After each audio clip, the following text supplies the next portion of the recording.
Hello. Seems unfair to have to follow up Joe from last week. That was incredible. If you guys were here, you got to listen to it. If you haven't, check it out. If you were here or watched it, watch it again because it was really great. So thanks, Joe, for last week. So excited to get the opportunity to talk. Yeah, it's great. Wade got to pray for me, so I'll just jump right in. So we are in this kind of series, and what it is, week after week, we're just kind of taking a passage from Jesus' ministry, taking a look. We're calling it Jesus' Ministry to be continued because we're going in with this mindset of Jesus did all these amazing things. He did all these wonderful things. And, when we read the Bible, we come away with this understanding that his ministry was meant to be continued through his church. His ministry was meant to be continued in the lives of his disciples. So what we're wanting to do is just look at Bible passages and see what there is to learn from what Jesus did, how he did it, how he did the things that he did, with the intent to do them ourselves, with the intent to continue his ministry in the same ways that he did them. Because he passed what he did along to his disciples, they passed it along to their disciples, and throughout time, where we are right now in our walking with God, our faith journeys, has been a result of disciples, making disciples, teaching people how to do the things Jesus did until it reached us. And we have an important role to step into that, to be disciples that look like Jesus and to make the next generation of disciples that look like Jesus. So that's kind of some of the goals of this series, and it's been a lot of fun so far, just kind of looking through, trying to go chronologically, so we're kind of skipping books. You've got the 4 different gospel accounts of Jesus' life, so we're trying to kind of take them as they happened. So I just want to read the passage that I'm going to be talking about today, and I think I've got it all up here on the slide. So this is right after what Wade talked about a few weeks ago. So Jesus had just healed the servant of the centurion, and it says, soon afterwards he went to a town called Nain, and his disciples and a great crowd went with him. As he drew near to the gate of the town, behold, a man who had died was being carried out, the only son of his mother, and she was a widow. And a considerable crowd from the town was with her. And when the Lord saw her, he had compassion on her and said to her, do not weep. Then he came up and touched the bier, and the bearers stood still. And he said, young man, I say to you, arise. And the dead man sat up and began to speak. And Jesus gave him to his mother. Fear seized them all as they glorified God, saying, a great prophet has risen among us, and God has visited his people. And this report about him spread throughout the whole of Judea, and all the surrounding country. Feel free, there's some Bibles around to pull that up. That's going to be pretty much where we're at the whole time, so you can get that out in your Bible if you want to keep looking at it. So today I want to hone in on 2 points from this passage, and one has to do largely with Jesus' motivations for the works that he did, and secondly, how Jesus heard the voice of the Father in this passage. So talking about Jesus' motivations. What was Jesus' why? Why did he do the things that he did? And I think an accurate answer to that question has multiple facets, multiple layers. He had a bunch of different kind of motivations for the things that he did. I want to talk about 3. They're probably not exhaustive, but I think they're pretty significant, 3 main points. So 1, the works of Jesus served to confirm his identity. It was things he did fulfilled prophecy, things that the Old Testament prophets said that the coming Messiah was going to do. He was doing those things, confirming who he was. In some passages it says he was doing the miracles so that people would know that he was sent from the Father, that he was sent from God. And he was just showing people who he was. He was going around being himself. These are the kinds of things I do. This is my life. Like, I walk around and I set people free, and this is God's character, this is God's heart, this is who I am. So Jesus was proclaiming his identity. Secondly, the works of Jesus accomplish his mission. Jesus was sent to earth for a purpose, to advance God's kingdom, which is effectively the rule and reign of God here on the earth. We see tons of places where God's will isn't happening, his rule isn't being enacted, and Jesus came and set things right. It says in a passage in the New Testament that he came to destroy the works of the devil. That was part of his mission. And this third point, the works of Jesus flow out of his heart. He is moved by the great need that he sees when he goes places, And I think his heart really guided him to care for people, to heal people, to drive out demons, to raise people from the dead. And if we look at this passage, it's interesting. If you can go back to it, some of the things people are seeing, he had this compassion. Then down here, they said a great prophet has arisen among us, which is some of Jesus' identity. God has visited his people, which is like they're seeing some of these things about what Jesus is communicating by the things that he's doing. And what I think is important, you can go back to that slide we're at. What I think is important is that we can slip into an understanding that's built primarily maybe on the first two, and we get this kind of like mechanical Jesus, just kind of walking around doing things. And what we don't want to do is to be disciples who just want to see miracles or things of God's kingdom happen in a way where people are kind of like projects or opportunities to accomplish what we think our goals are when we're walking with God. Because I think to God, the people are the goal. I think that's always been the plan. That's always been the goal, to restore people to himself. And I think that when people are resistant to doing or to seeing the works of Jesus, like we've been talking about in this series and that we see in the passages, I think oftentimes it's because sometimes people have a perception of continuing Jesus' ministry without Jesus' heart.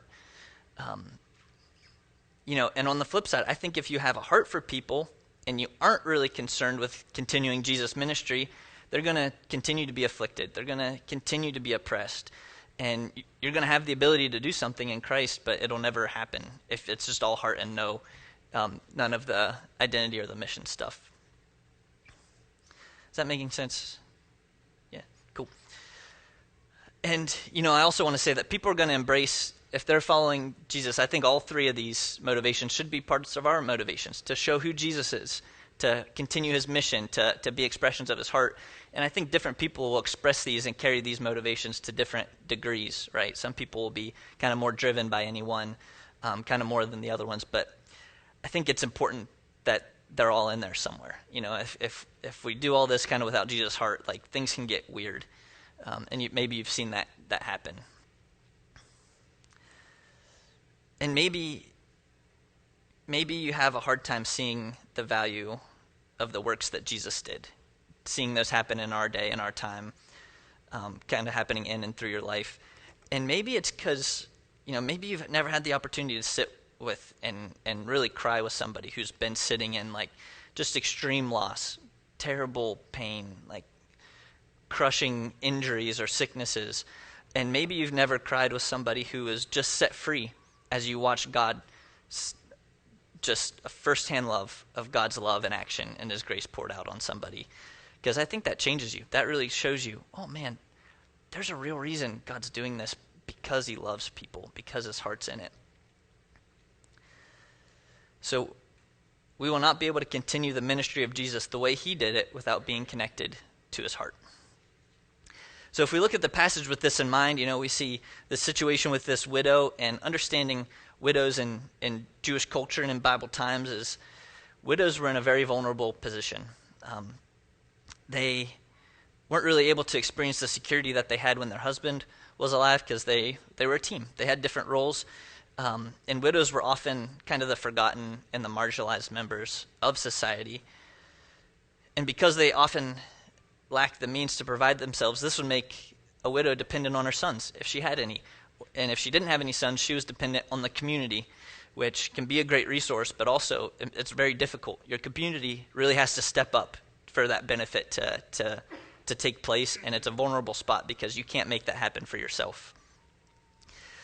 So we've got this widow who's not only dealing with the grief of her situation, but maybe the reality of potentially her family coming to an end.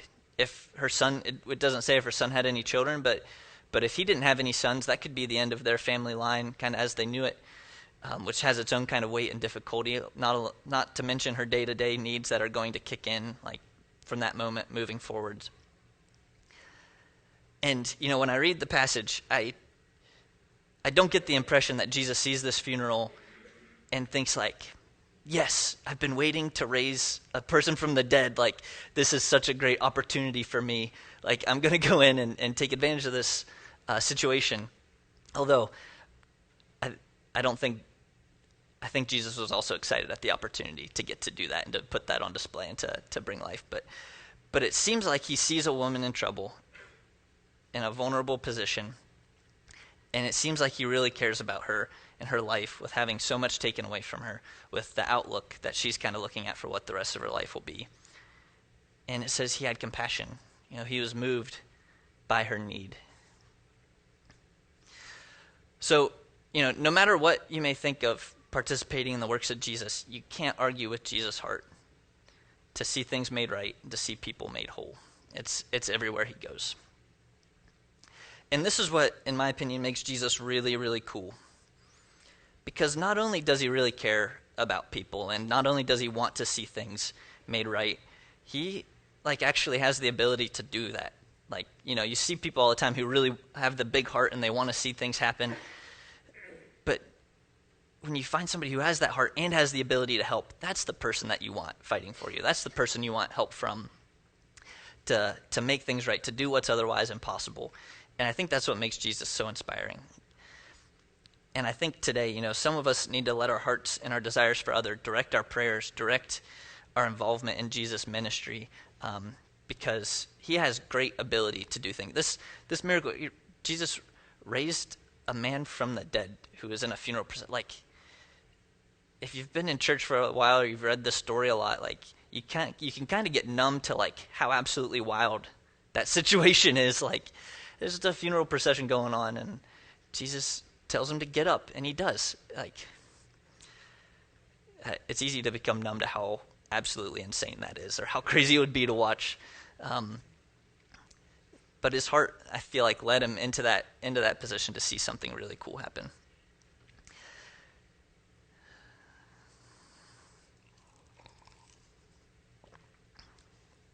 All right, so there's something else that jumps out to me regarding what we can learn from Jesus and how he does ministry. And that's how he hears from the Father. If you've been with us for a little bit, I recently did this whole kind of series on hearing and obeying God's voice.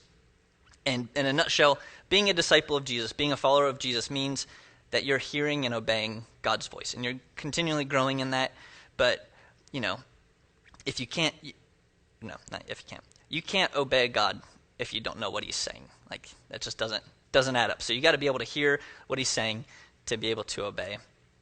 And there's a lot there that I kind of unpacked, a lot of baggage around obedience. So anyway, if you want to check that out, great, you can go do that.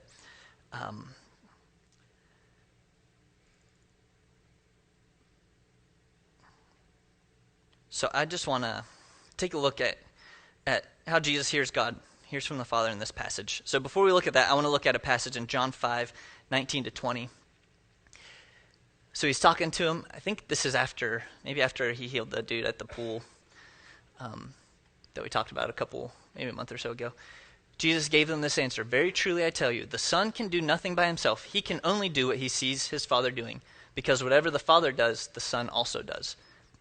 For the Father loves the Son and shows him all he does. Yes, and he will show him even greater works than these, so that you will be amazed."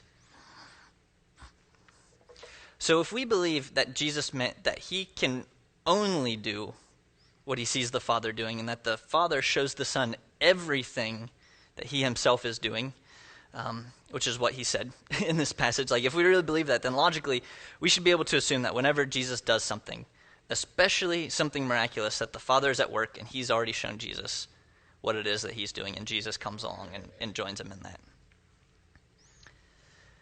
Does that make sense? Does that sound logic? Any logic people? Yeah? Cool. So, it seems clear that hearing God's voice is very important to a disciple. But has anyone else ever been in a position where you're I feel like this should be pretty easy, but maybe it's not easy to me, or I don't even know how to hear God's voice. What does that even mean? Or I feel like I should be hearing him all the time, but I don't really know how. Where do I start? How do I know it's him? And for something that should be a really essential part of every Christian's life, I know that hearing God can sometimes be surrounded by confusion, frustration, and what maybe even feels like silence coming from God. And I know when you're around people, I feel like this church family hears from God really well, but when you're around people who feel like they can hear from God really well, It also creates opportunities for like weird kinds of insecurity, or like, what's wrong with me, or why aren't I like that, or those people are amazing and I can't be like them. So I think there's some things in here that can really help us kind of get on that journey and kind of start growing towards hearing God's voice in kind of a specific way. So if we look at this passage, so soon after healing this centurion's servant, Jesus is traveling with his disciples, and he's going with the crowd towards Nain. And you could pull the passage up that we're looking at. As he approaches this funeral is going on, as he walks closer to the town. And it says, "And when the Lord saw her, he had compassion on her. And he said to her, 'Do not weep.'" So it's interesting, it's common in that time for widows to wear special garments to funerals. Like, we know you wear black to a funeral, and like that's what we do. And in that time, in the culture, widows would wear special garments. So Jesus would have been able to see that she was a widow and she was grieving, and connect the dots about what's going on with her and her situation. And it's really interesting, like I was kind of like what I was saying earlier. We know how this story ends, so it kind of ruins us a little bit, kind of when we're in the middle of it. But if you think about how crazy this whole thing is, like we have Jesus and his boys just walking to this village, right? And they're almost there, and they see this funeral going on. And the story ends with the man being raised to life. Like, that seems like a huge jump to me. Like, I've walked a bunch of places with a bunch of people, and that hasn't been my end result yet. So it's not like a very common situation. Like, this is a big leap. So Jesus is walking into a town, and somehow the Father intervenes and reveals to Jesus what he's doing there in that moment. Which makes me wonder, how did Jesus know what the Father was doing there? Because from the language in the text, it doesn't seem like it was premeditated. Doesn't seem like it was revealed to Jesus previously, like he was walking there with a mission to raise this person from the dead.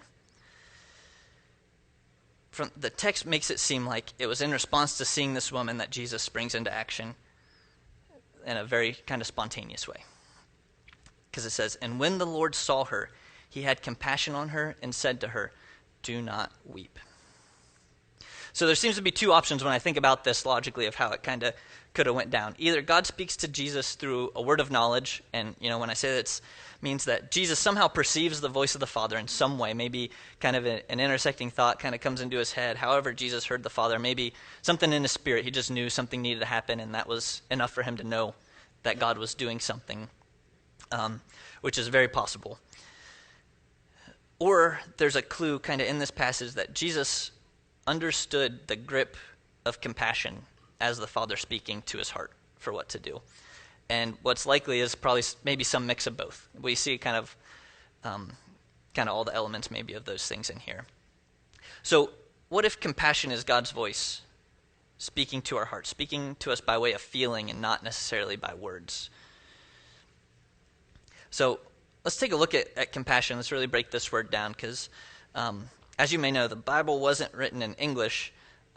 It was written in Greek. So there's some translation going on. So we'll look at it in its original language, and we'll look at it in the word compassion, which the translators thought, hey, this is a good word to help us understand what was going on in this original language. So if we look at compassion, English definition, awesome. Sympathetic consciousness of others' distress together with an urgent desire to alleviate it. And then maybe the Message version I put down there, a little more English. When you discover a need, you feel sorrow, and you know you have to do something about it. That's my definition based on the top one. It's got some big words in there. Which differs from sympathy because of the end part here. The urgent desire to do something that sets it apart from just sympathy. Sympathy sounds more like, oh, that's terrible. Somebody should do something about that. I feel really bad.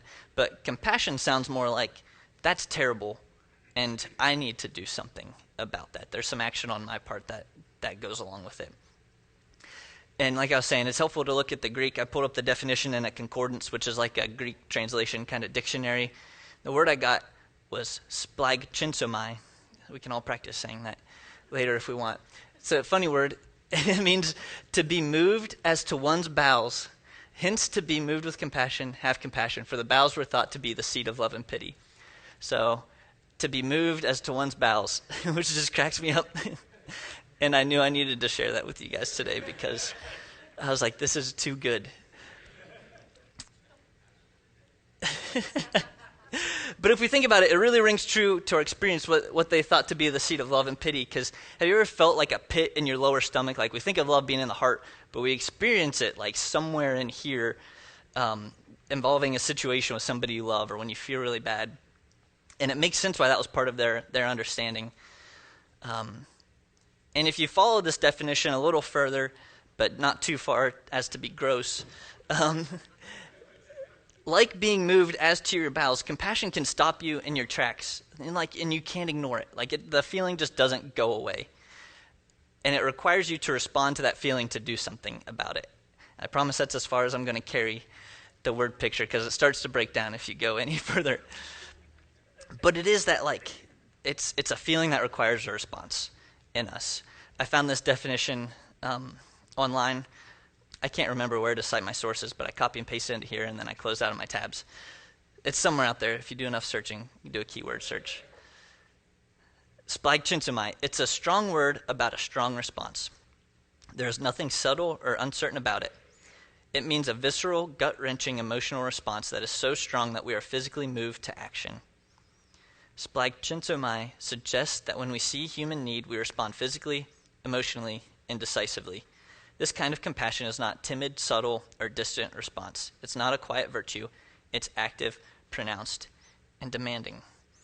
So if we think of that and Jesus experiencing that in this story, I think things kind of start to click in my understanding of it. I think of maybe Jesus having compassion typically of him walking and seeing somebody and being like reaching out like you see in the pictures, or smiling, or this really tender experience. But maybe compassion is more like him walking along and suddenly just gets a gut check. He sees what's going on, and he's just like, I need to do something about this right now.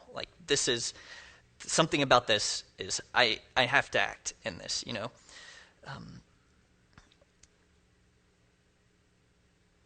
And that's a different. It's still loving, it's still tender, but it hits him differently in a way that's not I feel so sorry for you. It's I have the ability to help, and I am going, when he notices it, it's he's on the hook now to do something about it, because his heart, his gut won't let him not do it. Does that make sense? And I think it's also helpful to look at how this word for compassion is used throughout the New Testament. So Jesus uses this word for compassion himself in 3 parables. One was the Lord and the servant as the Lord, and when he uses it, the person experiencing compassion is either God the Father, who the person in the parable who stands for God the Father, or for an example for us to follow. So we got the Lord and the servant with the large debt. The Lord has compassion on the servant. The father in the story of the prodigal son experiences compassion, and the Good Samaritan experiences compassion for the man that he helps. In each case, their compassion comes right before radical acts of love, kindness, mercy, and help. He experiences compassion when he sees the crowd, and it says they were harassed and helpless like sheep without a shepherd. And this moves him to have his disciples pray for more people, because he comes to the end of his need. I have to do something about this, but there's too many people here for me to do something about all of these people. And he asks his disciples to pray for the Father to send out more people who are doing the same things he's doing. So his compassion is driving him to pray, or to ask his disciples to pray. Their prayers immediately get answered in the next chapter as he sends the disciples out to do the things that he was doing. So we have a decisive act and a response. And then the words used for Jesus experiencing compassion, 7 times, but it's used for the same story in 2 different gospel accounts for the same occasion. So 6 unique times. Right before he heals an entire crowd, right before he feeds 4,000 people with 7 loaves and 2 fish, right before he heals 2 blind men, right before he heals a leper, before he teaches and then feeds a crowd of 5,000 with 5 loaves and 2 fish, and right before he raises the widow's son. So why did I tell you all of that, all those different occasions? I'm trying to paint a picture, because when Jesus experiences compassion, things happen. Stuff happens. Because he acts in response to what God the Father is doing. God's power is present in the situation when he's moving, when he experiences compassion for people. So when I take all this into account, I really believe that that the experience of compassion is a revelation of the Father's heart to our hearts. I believe this because it comes with a distinct prompting. There's this distinct prompting that comes with compassion. It's not just feeling bad for someone. There's an assignment that comes with this feeling, which is very curious, because if God's voice isn't in the mix somewhere, it's all very arbitrary. Like, who's asking you to do this? Who's kind of putting this, I have to do something in your heart? Have you ever experienced like compassion for somebody like that requires an immediate response, like that description I was talking about? You just confronted with the situation. There's this overwhelming, I have to do something. I don't know why, but I have to do something because of any number of reasons. And in those situations, it's weird because if I don't do the thing I feel like I'm supposed to do, like I've just let something down. Something down in me, my conscience, I let my conscience down maybe, or something in there. It's like something big just happened and I feel it in my gut, in my heart. And nobody asked me to intervene except for this inside voice. Nobody asked you to intervene except for this inside voice, but yet there's these consequences that we bear if we don't do the thing we feel like we're supposed to do. So it could all seem random, but if you factor in God's will and God the Father asking you to do something, it really changes everything kind of about that experience. So answering the call of compassion can be just a really spiritual experience for us, I think, if you let it, because if nothing else, it opens the door for you to have a conversation with God. When you choose to respond to compassion, the conversation with God begins something like, all right, God, I'm going to do this thing for this person or these people. Maybe it's a whole group of people you feel compassion towards. What do you want me to do? Okay, how am I going to do that? Have you given me the ability to help? Like, does this person just need food and I have money and I can help them with it? Like, is that what the situation is? Or do I need your power to accomplish what you've asked me to do? Maybe their back's messed up and you're supposed to pray for them for healing. You can't do that on your own. You need to work together. So God, like, am I giving out of the resources I have or am I using your resources to do this thing that you're asking? So maybe compassion is God's way of grabbing your attention and showing you that there's a kingdom opportunity that's present for you to step into, and that he's actually asking you to be the one to do it. Does that make sense? So if you're not feeling compassion, of course, that means God isn't asking you to do something. Right? No, that sounds silly. Okay, thanks. I was like, oh no. It's like maybe that's where this was all going and everyone thinks that was the point. No, if you aren't feeling compassion, does that mean you shouldn't do something? Of course not. What I've been kind of talking about here is a specific way that God might be initiating a conversation with you about something to do. He can speak to you in many other ways. We talk about them some. It's like he can speak to your mind. He can speak to your body. He can speak to your spirit. And I think that if we want, I think that we can bring help, hope, healing, the works of Jesus to people by our own initiative without feeling anything necessarily to lead us into that. I think he wants us to want those things for other people. So what I'm talking about is just not to kind of shoehorn us into like this is the only way to respond, but this is one of many ways that God might be starting a conversation with you for doing some of the works of Jesus. Because there are times where God will take the first step to show us what he's doing. And I'll throw this in there, kind of a related tangent point that I think is helpful. Experiencing compassion may reveal to you part of your purpose or a call that God has put on your life to minister to or to reach certain people, which would explain why certain people feel compassion for some and not others, and vice versa, because we all have different callings. We all have unique callings that the Father's asking us to do and to care about. So, I can get outraged that any number of people here don't have compassion for the same things I do, but if we all did, then there's so many things not being cared for because I don't have compassion for everything. So it's a cool kind of how the body of Christ is rounded out to have compassion and care for different areas. And it's great too, because I can hear from somebody or talk to somebody who has compassion for something not feel the same compassion, but I can value it greatly and do what I can to help. But it's not there the same for me, and I'm not supposed to carry it, and I shouldn't let them talk me into carrying it the same way, because maybe I have some different calls on my life, but we can work together. So I'm going to stop that thought before I start rambling some more. So when it comes to compassion, I think that since it's coupled with such an urge to act, such a visceral response like we're saying, and especially when it's experienced, preceded many of Jesus' most amazing works, that God's voice is somewhere in there, some kind of prompting. And I think we've all heard the Father in this way at some point in our lives. And I think people with no faith have heard the Father and responded in some ways to this. So, my encouragement to you is, if you want to grow in hearing God's voice, try listening to him speaking to your heart.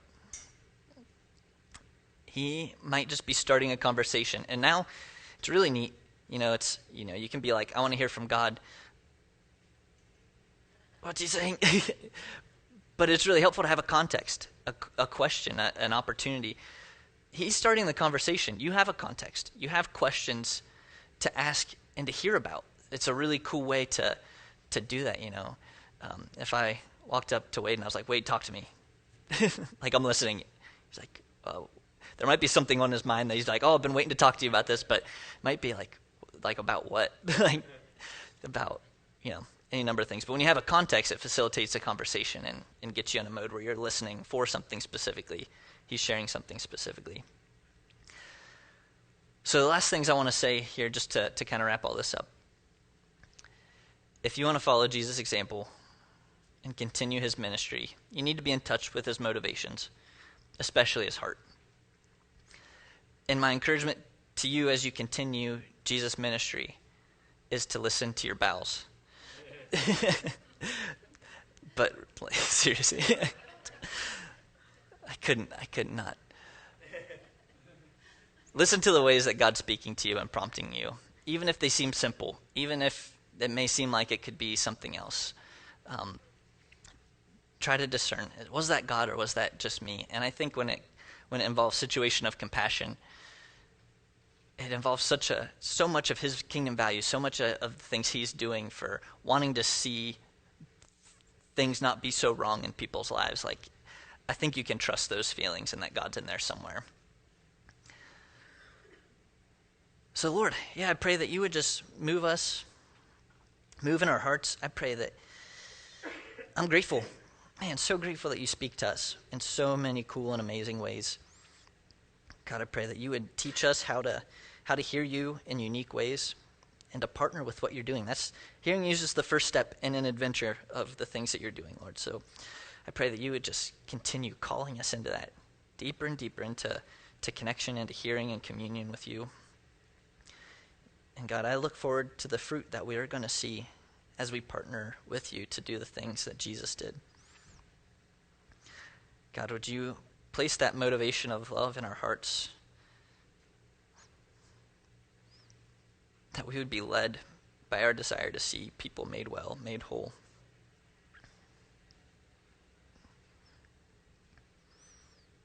In Jesus' name, amen.